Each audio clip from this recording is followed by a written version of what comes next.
পর্যন্ত আর কোনো উম্মত আসবে না। আমরা এমন উম্মত যে উম্মতটা হলো পৃথিবীতে যত উম্মত আসছে সর্বশেষ উম্মত, কিন্তু আল্লাহু আকবার, আল্লাহু আকবার, জান্নাতের মধ্যে আমরা ঢুকবো সবার আগে।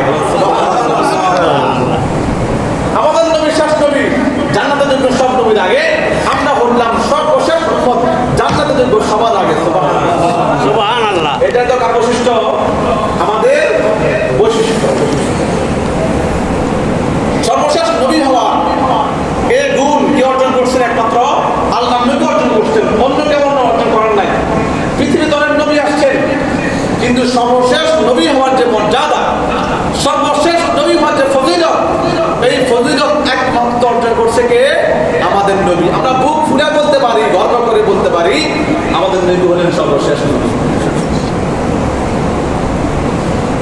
নবুয়তের সর্বশেষ যে সিংহাসন, সর্বশেষ যে চেয়ার, এই চেয়ারে বসতে পারছেন কে?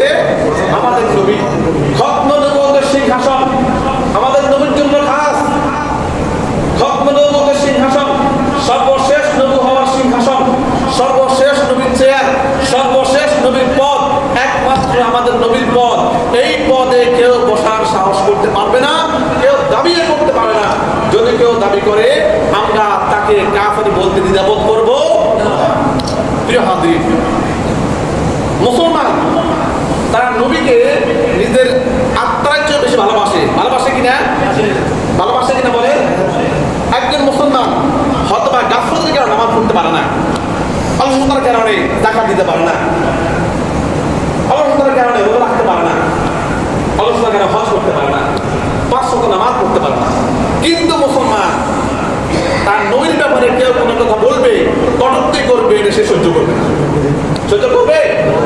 দেখবেন যখন কেউ নবী নিয়ে কটূক্তি করে, এমন মানুষও আন্দোলন করে, এমন মানুষও জান দিতে রেডি হয়ে যায়, যাদের মুখে যায় দাড়ি, না পড়ে নামাজ, কিন্তু সে যখন শুনছে আমার নবী নিয়ে কথা বলছে, আমার নবী শেষ নবুয়তের চাদর নিয়ে কেউ টানাটানি করতেছে, আমার নবীর সিংহাসন নিয়ে কথা বলছে, খবরদার, আমি নামাজ না পড়তে পারি, কিন্তু সহ্য করতে।